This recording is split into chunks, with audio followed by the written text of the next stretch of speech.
반갑습니다. 오늘 하나님 말씀 보겠습니다. 여호수아 14장 6절부터 15절까지 말씀 보겠습니다.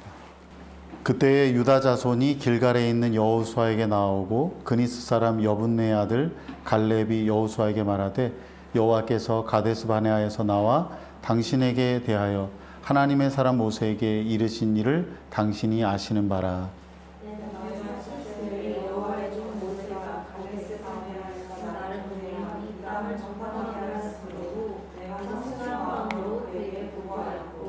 나와 함께 올라갔던 내 형제들은 백성의 간담을 높게 하였으나 나는 내 하나님 여호와께 충성하였으므로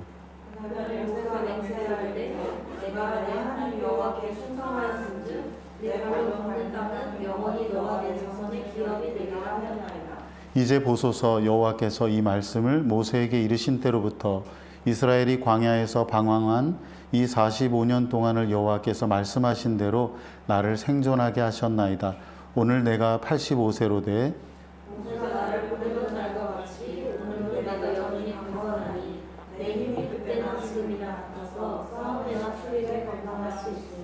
그날에 여호와께서 말씀하신 이 산지를 지금 내게 주소서.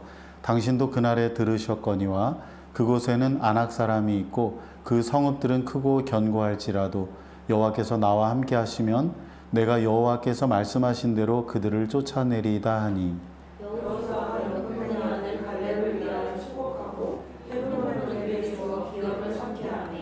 헤브론이 그니스 사람 여분네 아들 갈렙의 기업이 되어 오늘까지 이르렀으니 이는 그가 이스라엘의 하나님 여호와를 온전히 좇았음이라.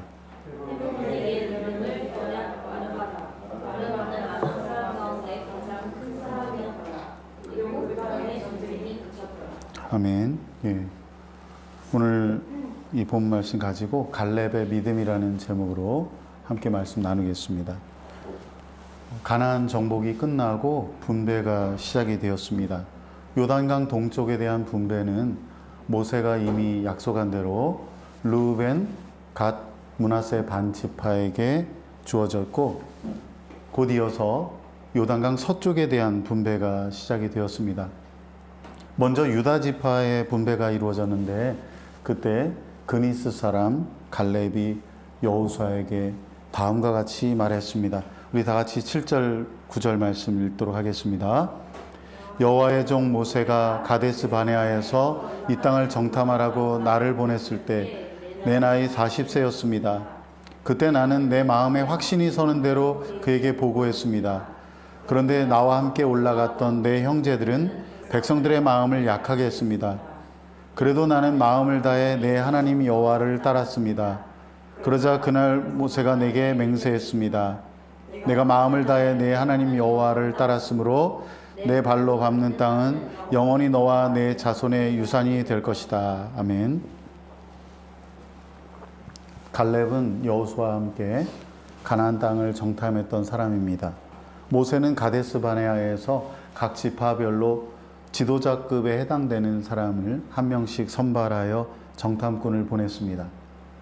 12명의 정탐꾼들은 두루 다녀본 후에 돌아와서 그 땅의 열매가 얼마나 풍성한지, 그 땅이 얼마나 비옥한 곳인지를 보고했습니다.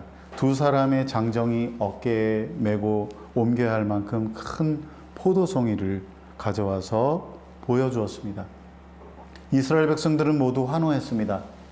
하지만 이내 찬물을 끼얹듯이 10명의 정탐꾼들이 정색하면서 그 땅이 참 좋기는 한데 우리가 들어갈 수는 없을 것 같다고 말합니다. 가나안 성벽은 너무나 크고 높으며 거기에 사는 사람들도 다 용사들이라서 우리가 싸우기가 쉽지 않다. 더 어려운 것은 뭐냐면 거인들인 아낙 족속이라 살고 있는 그런 지역들도 있는데 아예 싸울 엄두가 나지 않는다고 손사래를 쳤습니다. 10명의 정탐꾼들이 마지막으로 결정적인 말을 하는데요. 그들이 보기에 우리는 정말 메뚜기처럼 보일 거라고 이렇게 말합니다. 그러니까 모든 이스라엘 백성이 고개를 숙이며 탄식을 쏟아냅니다. 이스라엘 백성의 마음이 물처럼 녹아버렸습니다. 그렇게 절망과 슬픔이 가득한 가운데 한 사람이 소리치며 회중 앞으로 나왔습니다. 그는 갈렙이었습니다. 갈렙은 하나님께서 우리를 기뻐하신다면 우리를 그 땅으로 우리를 들어가게 하실 거다. 젖과 꿀이 흐르는 땅으로 이끄시고 그 땅을 우리에게 주실 거라고 말합니다. 그러면서 제발 여러분들은 하나님을 반역하면 안 된다. 그 땅 사람들을 두려워하지 말라고 말합니다. 그 사람들은, 그 땅의 사람들은 우리의 밥이다. 그들이 보기에 우리가 메뚜기가 아니라 그들이 우리의 밥이다. 그들의 보호자는 떠났고 우리 하나님은 우리와 함께 계신다. 이렇게 외쳤어요. 하지만 이스라엘 백성은 흥분한 상태에서 그의 호소를 듣지 않았고 오히려 돌을 들어 그를 죽이려고 했습니다. 만일 모세가 그들을 위해 중보하지 않았다면 분노하신 하나님께서는 아마 그들 모두를 그 자리에서 전염병으로 다 죽이셨을지 모릅니다. 바로 그때 분노를 누그러뜨리고 나서 하나님께서 모세를 통해 갈렙에게 약속하신 것이 있습니다.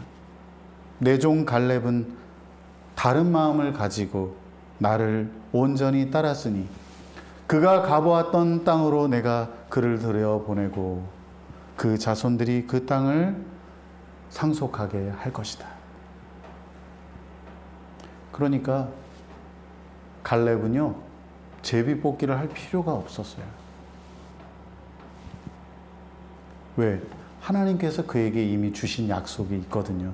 네가 발로 밟는 땅은 어디든지 내가 너에게 주겠다. 갈렙이 그렇게 하나님 약속을 받을 수 있었던 이유가 무엇입니까? 하나님을 전심으로 따랐기 때문이다. 오늘 본문 8절과 9절 그리고 14절에도 계속 반복해서 나오는 내용이 이것입니다. 갈렙이 전심으로 하나님을 따랐다. 하나님이 평가하신 거예요. 전심으로 나를 따랐다고 말씀하신 겁니다. 하나님과의 그 약속을 지키고 전심으로 나를 따랐다. 하나님과 그분의 말씀을 전심으로 따르는 게 믿음입니다. 갈렙이 바로 그런 믿음을 보여주었습니다. 10명의 정탐꾼들이 보고하는 내용과 상반되는 내용을 보고한다는 게 쉬운 게 아니에요. 사람이 대세를 따르지 않고 다른 방향으로 간다는 게 어려운 겁니다. 민주주의는 다수의 의견을 따르는 원칙이 있다 보니 때로는 의사결정에 있어서 어리석은 판단을 하고도 어떻게 할 수 없는 상황을 맞이하기도 합니다. 어떤 지도자를 선거에서 선출한다든지 어떤 프로젝트를 계획하고 진행할 때 다수라고 해서 항상 옳은 결정을 하는 게 아니라는 사실을 우리 너무나 잘 알고 있습니다. 하지만 사람은 대세 편향성이라는 것이 있다 보니 다수의 의견을 거슬러서 자기의 의견을 용기 있게 피력한다는 게 어렵습니다. 조직에 몸담고 있는 사람이 그 조직 안에서 뭔가 불법적인 일이 있는 것을 알면서도 그냥 넘어가는 경우가 많은데 바로 그런 예입니다. 그러면 신앙생활에 있어서는 어떨까요? 최근에 제가 어떤 선교 모임에서 사람들과 대화를 하는데 이단이 이렇게 활개를 칠까 하는 그런 어이없는 그런 상황들을 말하면서 왜 한국 교회가 보여주는 이 모습이 이렇게 무기력한가를 이야기하는 걸 들었습니다. 저는 그에 대한 실마리를 찾는다면 한국 교회의 위기는 우리 그리스도인들의 구별된 삶의 부재라고 봅니다. 그리스도인의 구별된 삶이 없기 때문에 그것이 오랜 세월 지나는 동안 지금의 위기를 가져왔다고 봅니다. 레리 허타도는 그의 책 처음으로 기독교인이라 불렸던 사람들에서 초대 기독교인들이 처한 상황에 대해서 이렇게 말합니다. 어쩌면 불과 한 달 전이나 한 주 전에 가족이나 친구들과 함께 여러 신에게 올리는 제사에 참여했을 이들이 바울이 전한 복음을 받아들이고 교회의 신자로서 세례를 받고 나서는 이방신을 숭배하는 행위를 중단해야 했다. 그것도 철저히. 하지만 이런 신들에게 마땅히 드려야 하는 의례에 참여하기를 거부한다면 이는 자신들이 사는 도시에 불충한 것이고 주민들의 행복을 외면하는 행위로 간주될 것이었다. 예수를 믿는다는 것 때문에 어쩌면 도시에서 반역자가 될 수 있다고 하는 거죠.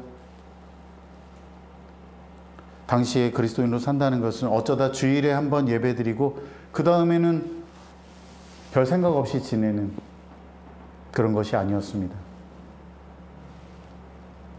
사회적으로 따돌림을 당하고 경제적인 기반을 잃어버릴 수 있는 그런 문제였어요.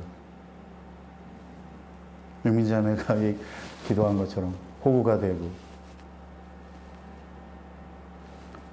그것이 당연한 것이 되는 그러한 신앙생활을 했습니다. 지금 우리 한국교회 성도들 어떻게 살고 있습니까? 주일에 예배당을 나서는 순간 말씀을 다 등 뒤로 던져버리고 대충 살고 있지 않은가요? 불신자들이 보기에 자기들과 아무런 차별점을 보이지 않는 사람들이 믿는다고 하는 종교에 특별히 관심을 가져야 할 이유가 어디에 있겠습니까? 하나님도 좋고 세상도 좋다는 식으로 적당히 타협하는 삶을 살고 있는데 어떻게 그리스도를 그의 삶에서 보여줄 수 있겠습니까? 한국 교회의 위기는 구별된 삶의 부재에 있다고 봅니다. 그래서 앞으로 점점 더 기독교인의 숫자는 현저하게 줄어들 것입니다. 제 생각으로는 앞으로 한 세대가 지나기 전에 아마 절반 이하로 줄어들 거라고 봅니다. 그러나 저는 절망적이라고 보지 않아요. C.S. 루이스는 자기 시대에 30년간 영국 교회가 소수 집단이 되면서 벌어졌던 변화에 대하여 이렇게 말해주고 있습니다. 지금은 정말로 믿는 사람만이 자신을 기독교인이라 공적으로 고백합니다. 전에는 반신반의하거나 심지어 거의 불신자라 할 수 있는 사람들이 그저 사회적 관습을 조차 교회에 다니던 경우가 많았는데 지금은 그런 일이 없어졌습니다. 진짜만 남는다는 거죠. 저는 결코 나쁘지 않은 일이라고 봅니다.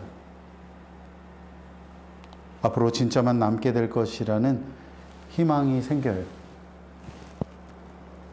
사랑하는 여러분, 비록 우리가 한국교회가 기울어지는 이 거대한 흐름을 되돌리기는 어렵겠지만 그럼에도 우리가 갈렙처럼 전적으로 하나님을 따르고자 하는 헌신된 소수가 되기를 소망합니다. 적당히 타협하는 혼합주의적인 그런 신앙생활 하지 말고 하나님과 그분의 말씀을 전적으로 따르고 순종하기를 바랍니다. 하나님 나라를 기업으로 받을 사람은 바로 이런 사람들입니다.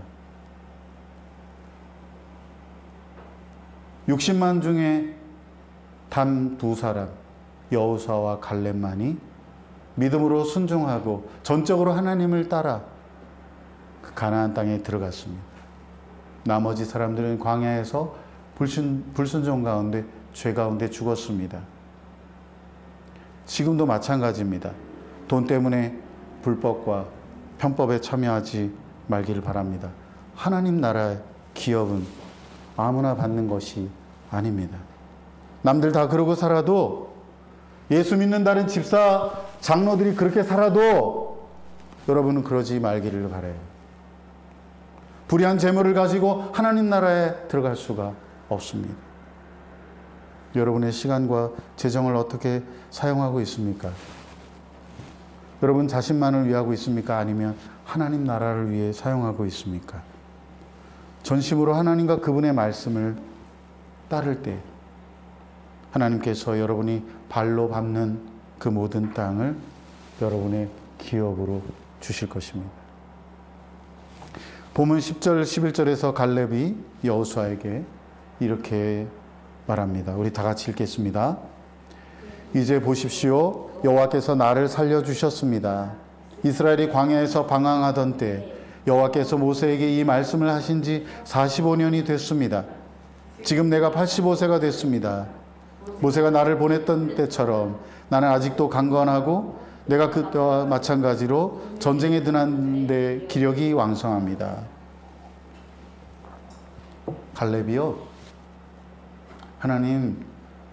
하나님께서 나를 지금까지 살려주셨습니다. 이렇게 고백해요. 갈렙은 자기가 하지도 않은 범죄 때문에, 불순종 때문에 광야 생활 40년을 같이 했어요. 하나님이 살려주셨다고 말합니다.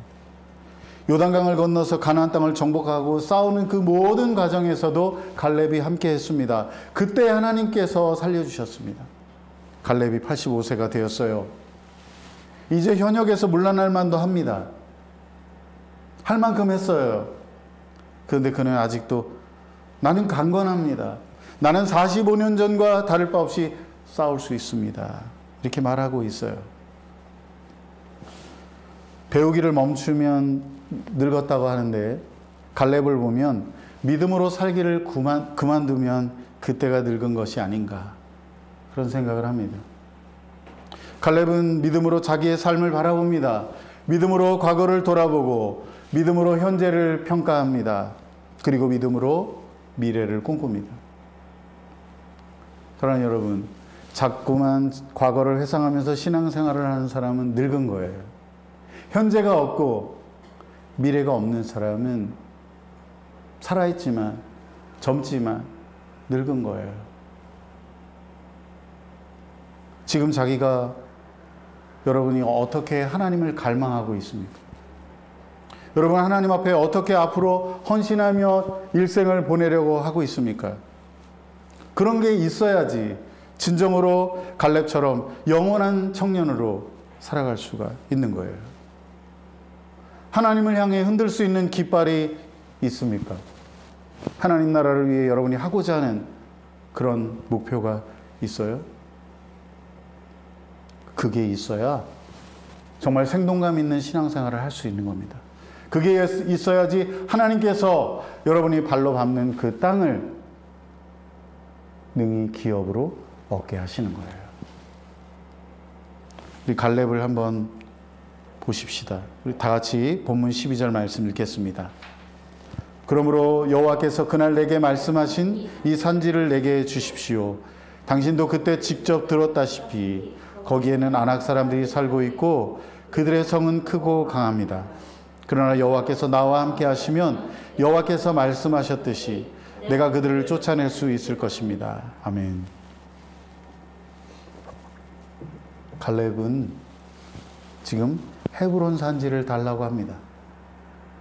거기는 어떤 곳입니까? 그냥 크게 힘들이지 않아도, 얼마 싸우지 않아도 얻을 수 있는, 무혈 입성을 할 수 있는 곳이 아니에요. 헤브론은 어떤 곳이냐면 15절에 있는 대로 아낙 사람들 가운데서도 가장 큰 거인들이 살고 있는 곳이에요. 지금 갈렙이 그 땅을 달라고 하는 겁니다. 땅을 분배해 주세요. 나에게 이 산지를 주세요. 라고 했다고 해서, 야, 그럼 너 가서 이 토지 문서를 들고 가서 그냥 살아라. 그런 게 아닙니다. 가장 강력한 용사들이 살고 있는 그곳을 달라고 한 거예요. 갈렙이 그곳이 어떤지를 몰라서 그런 게 아닙니다.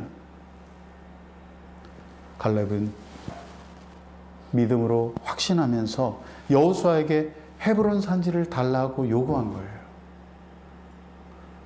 어쩌면 가장 기득권이 되어서 제일 좋은 땅, 쉽게 얻을 수 있는 땅을 요구할 수 있는 그런 사람이 될 수도 있었지만, 갈렙은 이렇게 말하고 있어요. 하나님께서 나와 함께 하시면 내가 그들을 쫓아낼 수 있습니다. 이게 믿음이에요. 가나안 땅을 정복하는 일에 가장 이상적인 인물이 갈렙이라면, 그와 반대로 믿음도 없고 패기도 없는 부류들도 있었습니다. 여호수아 17장에 보면 요셉의 자손들이 바로 그런 사람들이에요. 여호수아에게 와서 따집니다. 우리는 이렇게 사람도 많은데 왜 한 번만 제비를 뽑아서 한 몫만 기업으로 줍니까? 여호수아가 그들이 말한 걸 가지고 대답하고 있어요. 그래, 너희들 사람 많지. 너희들이 큰 민족이 되었다면 그 산지가 좁을 테니 다른 곳을 스스로 개척해라. 당연한 말이죠. 그러니까 요셉의 자손들이 뭐라고 대답하는지 아세요? 여호수아 17장 16절에서 이렇게 말합니다. 산악지역은 충분하지 않습니다. 그리고 게다가 평지에 사는 모든 가나안 사람들은 어떤 곳에 살고 있든지 모두 철병거를 가지고 있습니다. 충분하지 않다고 그래요. 그들이 철병거를 가지고 있어서 안 된다고 해요. 그러면 전에는 무슨 수로 철병거를 가진 그 북부 동맹군을 물리쳤습니까? 사랑하는 여러분, 믿음이 없으면요, 찌질이가 되는 거예요. 하나님, 나 가진 자원이 없네요. 나는 부모를 잘못 만났네요. 난 돈이 없어요. 나 여건이 어렵습니다.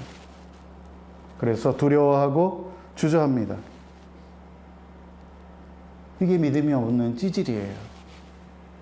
하나님이 기뻐하시는 뜻이 무엇인지 알게 되었으면 그것을 꿈꾸고 기도하고 달려가야죠. 지금은 아무것도 보이지 않고 아무것도 할 수 없는 것 같지만 하나님이 나와 함께 하십니다. 하나님께서 나에게 주신 그 뜻을 이룰 수 있습니다. 나의 삶을 통해서 하나님이 이루고자 하시는 그 선하신 뜻을 내가 이룰 수 있습니다. 가만히 주저앉아서 이게 안 되고 저거 안 되고 하나님 왜 나한테 이렇게 하세요? 불평만 하고 그러면 무엇을 할 수 있겠어요? 아무것도 못합니다. 눈앞에 보이는 현실만 바라보면 아무것도 못할 거예요. 평생 동안. 그와 달리 하나님이 약속을 바라보고 하나님이 함께 하실 거라고 확신하는 사람은 무엇이든지 할 수 있어요. 하나님께서 그의 삶을 통해서 이루고자 하시는 무슨 일이든지 할 수 있습니다. 이것이 하나님이 갈렙을 통해 우리에게 주시는 교훈입니다. 귀 있는 사람은 듣고 아멘으로 순종하고 그렇게 되었으면 좋겠습니다. 결국 여호수아가 갈렙을 축복하고 헤브론을 그에게 기업으로 주었습니다. 여호수아 15장에 있는 대로 갈렙이 헤브론에서 가장 강력한 아낙의 세 아들을 쫓아내고 그 이후로 자신의 기업으로 삼았습니다. 앞서 저는 한국교회의 위기는 구별된 삶의 부재라고 말씀드렸습니다. 교회 다니는 사람은 너무 많은데 믿음으로 사는 사람은 그리 보이지 않습니다. 60만 명 대 2명과 같습니다. 루이스의 표현대로 반신반의하거나 불신자인데 그냥 사회적 관습에 따라서 교회를 다니는 사람이 많습니다. 그래서 세상 사람들은 기독교 신앙에 대하여 별다른 호기심을 갖지 않습니다. 아니, 오히려 조롱거리의 대상으로 삼기도 합니다. 그러나 우리가 이러한 상황에서 절망할 필요는 없습니다. 그냥 어떻게 해야 되느냐면 이제부터라도 우리가 잘 살아내면 됩니다. 우리가 교회 공동체로서 교회답게 교회로서 살아내면 됩니다. 교회를 바라보는 그들의 시각이 문제가 아니고 우리 자신의 믿음이 문제입니다.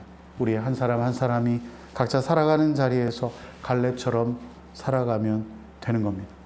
전심으로 그분의 말씀을 따르고 믿음으로 살아가는 것입니다. 다른 사람들이 어떻게 살든 상관하지 말길 바라요.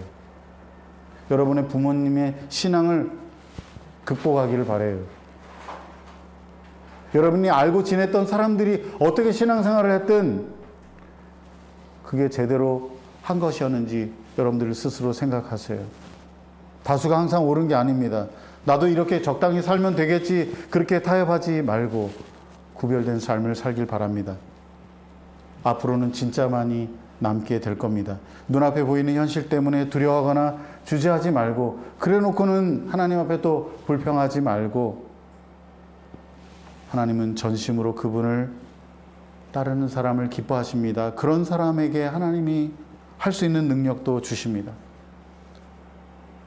중요한 것은 우리가 흔들리지 않는 겁니다. 하나님과 그분의 말씀을 끝까지 붙들고 좌로나 우로나 치우치지 않고, 하나님이 약속하신 말씀이 그렇다고 하면 그런 줄 알고, 어떤 어려움이 있어도 당장 눈앞에 뭔가 열매가 보이지 않아도 그대로 따라가길 바랍니다. 그러면 갈렙처럼 믿음의 승리자가 될 수 있을 겁니다. 말씀을 맺습니다. 우리 모두가 갈렙처럼 전심으로 하나님을 따르는 사람이 되기를 바랍니다.